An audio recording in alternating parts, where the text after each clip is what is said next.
Setelah Nimo XL gue review di YouTube Short dan itu jadi salah satu kursi favorit di Tech Manis juga. Plus sering muncul di top 3 coba-coba kursi. Secara overall, ini. Enggak, ini sih nomor 1 gue ini. Yang gue suka yang kedua itu yang gue bilang desainnya bagus. Banyak yang tanyain juga sih ya si Nimo XL itu karena gue belum bikin video versi panjangnya. Sedikit cerita aja, emang itu kursi yang oke banget, joknya empuk, density-nya pas, membalnya oke, lumbar support bisa di-adjust naik turun, garansi 3 tahun ya, servisnya Nimo oke banget, dapat gratis ongkir, gratis rakit juga sejabodetabek. Satu yang jadi catatan aja di Nimo XL menurut gue adalah tinggi kursinya itu kurang achievable di tinggi meja 77 cm, jadi ya terbatas sama tinggi meja. Cuma kalau tinggi meja kalian itu di bawah 77 kayak 75, 74 itu masih aman banget pakai Nimo XL. Nah, tapi di video ini gue nggak akan bahas Nimo XL, justru gue lebih tertarik sama si Otto ini karena harganya itu dia lebih budget, ada satu kelas di bawahnya XL. Satu hal yang perlu gue appreciate banget dari Nimo Otto ini adalah wheelbase-nya dia yang metal molded, bukan welded atau las-lasan gitu, tapi ini mold jadi cetak ya, lebih kokoh dan secara estetika juga lebih oke. Walaupun gue sering bilang juga kalau nylon molded itu udah cukup banget, karena at the end yang ngebatasin bobot maksimal kursi itu ada di gas liftnya juga. Gas lift Nimo Otto ini ada di kelas 3, bobot maksimal banget user yang bisa ditampung itu 120-130 kg. So buat gue wheelbase dengan bahan metal molded ini memang ya kuat sih ya, lebih kuat dibanding yang nylon, tapi bukan itu poin utama yang gua highlight karena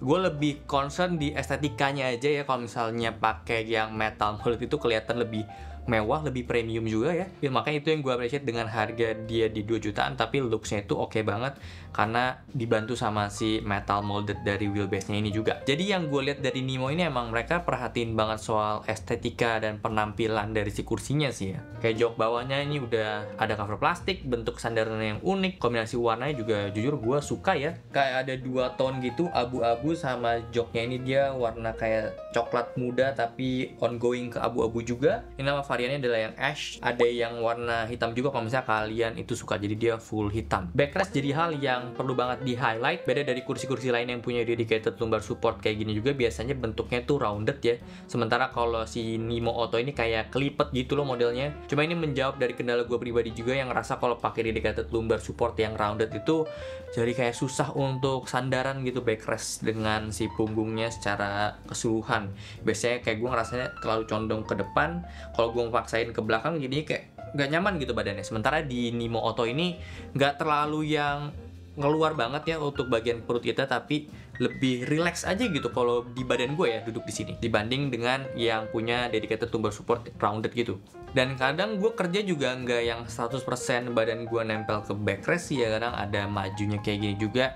Nah ketika gue maju kayak gini kan punggung gue nggak sandaran ke backrest, nah, cuma di bagian lower back gue itu tetap ada yang support, dan support itu juga nggak yang berlebihan gitu. Jadi ketika gue pengen balik ke bentuk semula gue ini, sandaran yang ke belakang ini tetap natural aja gitu, ngerasanya nggak yang terlalu condong gitu loh. Nah, yang perlu gue note di sini adalah semua orang itu nggak butuh lumbar support yang seperti ini gitu, yang dedicated, yang integrated sama backrest pun sebenarnya ada orang-orang yang udah cukup dan nyaman dengan model backrest kayak gitu ya, termasuk gue sebetulnya. Karena beruntungnya gue nggak punya penyakit atau punya kendala di lower back gue sih, jadi gue nggak perlu ada lumbar support yang sampai nge-push kayak gini juga. Nah berdasarkan kemarin nih coba-coba kursi sama editor Bang Radit nih, Otto kan baru pertama kali muncul ya. Nah itu juga feedbacknya ada tim yang suka, ada tim yang nggak suka juga. Iya, ininya ganggu, Bray, menurut gua sih. Ya kan? Enggak sih. Ganggu. Kalau yang punya sakit pinggang enak banget. Iya, buat gue enak. Yang suka itu adalah yang memang ngerasa mereka butuh akan support di lower back-nya. Nah kalau tim yang nggak suka itu ngerasanya kayak ngeganjel aja gitu di belakang, karena ya mereka nggak butuh fitur ini. Jadi ya itu harus dicatat tuh, kalian memang tipe yang pengen di push banget di lumbar supportnya atau enggak. Catatannya kadang baju suka keangkat gitu loh kalau sandaran bener, kayak kata si Tio kemarin ya. Kalau lu pakai baju ngangkat-ngangkat pas ini. Kenapa? Tuh kan tuh. Next, soal headrest, gue pilih varian yang headrest. Ada yang tanpa headrest juga ya by the way, dan beda 200.000. Dan gue pribadi jujur prefer yang gak ada headrestnya sebetulnya, cuma ini gue pilih karena ya biar kasih experience aja ke kalian. Headrestnya dia cuma 2D aja, bisa naik turun dan tilt. Cara posisi sebenarnya gak ada masalah sama sekali. Dia itu udah bisa nge-support di bagian belakang leher ini. Enak sih pengaturannya, pas aja gitu, bukan yang kerasa jauh. Cuman emang gue kan kalau misalnya kerja itu nggak yang 100% pakai headrest. Kalau duduknya tegak ya, headrest itu kepake kalau misalnya gue lagi rebah kayak gini aja. Dengan backrest dia yang udah cukup enak untuk gue senderin secara tegak, ya headrest sebenarnya jadi nggak necessary banget lah di sini. Jadi gue bisa pilih yang tanpa headrest saja. Armrestnya dia 3D, naik turun depan belakang dan pivot, oke banget secara posisi, gue nggak ada masalah. Tinggi juga approve, jarak dari permukaan jok ke permukaan armrest maksimal di 27 cm, so bisa sejajar sama meja 78 cm ya bahkan, dan kaki masih bisa napak ke lantai untuk tinggi gue yang di 172 cm. Armpadnya ukurannya standar aja, bukan yang lebar banget, soft touch juga, tapi bukan yang paling empuk ya. Bukan model yang satu sama sandaran, tapi beruntungnya dia itu bisa di push sampai belakang, ini jauh banget, jadi deket banget sama badan dan bisa di pivot juga. So kalau misalnya kita pengen sandaran kayak gini, pengen sedikit reclining, gue rekomendasiin ini bisa di lock di posisi yang kedua atau ya nggak jauh-jauh dari posisi lock yang tengah ini. Nah kalau lock pertama ini yang paling tegak tentu bisa ke support armrestnya, sementara kalau misalnya di posisi lock ketiga ini yang paling rebah, ini udah agak susah sih. Jadi terlalu jauh gue ngerasanya. Mekanik dia pakai synchronous tilt, tension adjusternya ini manual di bawah, gak ada maju mundur. Secara ukuran badan gue di 172 cm, 68 kg, ini cukup banget, lebarnya oke. Kedalaman juga oke, ada di sekitar ruas jari di belakang lutut, ini masih aman banget, backrestnya juga oke. Dan berdasarkan si coba-coba kursi kemarin yang bareng sama timnya Bang Raditya Dika juga, mereka sangat-sangat berbeda ya. Ada yang Gilang badannya kecil, ada yang Tio badannya tinggi besar juga.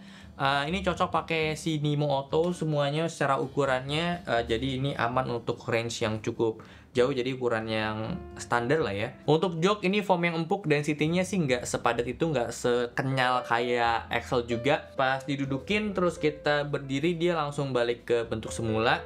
Jadi ya sebenarnya sih gue nggak khawatir dia cepet kempes juga, karena memang ini salah satu servisnya si Nimo juga, garansi 3 tahun itu, termasuk kalau busanya kempes atau foamnya kempes itu jadi diganti baru, jadi mantap. Fabriknya ini oke banget, halus kena kulit, nggak gerah sama sekali di pantat gue.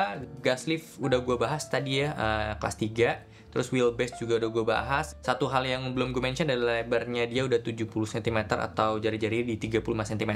So aman banget kalau kita mau rebah-rebah kayak gimana juga hopefully nggak akan kebalik. Caster wheelnya dia udah ada lapisan rubber, so ini silent banget, plus ya udah ada silencer juga memang dalamnya. So itu dia yang gue bisa bahas dari si Nimo Auto ini. Hal yang gue impress dari si Nimo Auto ini dengan harga dia di 2 jutaan. Yang pertama, wheelbase udah dikasih metal molded, itu menurut gue hal yang perlu diapresiasi. Terus dia punya lumbar support juga, ini beda daripada yang lain. Jadi ini hal yang menurut gue oke banget Nimo punya fitur ini. Service juga oke banget, garansi 3 tahun, bisa ganti parts juga. Terus ada gratis ongkir, gratis rakit juga. Itu udah mantap lah, Jabodetabek seingat gue. Secara fitur memang nggak sekomplit di Oxyhome ya. Kayak Oxyhome tuh harga 2,5 juta, dia udah bisa maju mundur, sementara Nimo belum. Tapi Nimo gue bisa akuin secara build quality ini jauh lebih oke lah.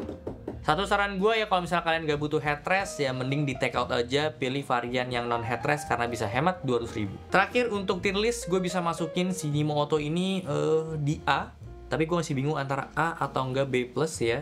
Jadi antara di situ nih, gue harus lihat dulu, gue masih harus menerka-nerka lagi, tapi nggak jauh-jauh dari range itu, jadi oke banget. So segitu aja untuk video kali ini, thank you banget udah nonton. Kalau suka boleh like, share, dan subscribe. Gue ketemu sampai jumpa di video selanjutnya, terima kasih.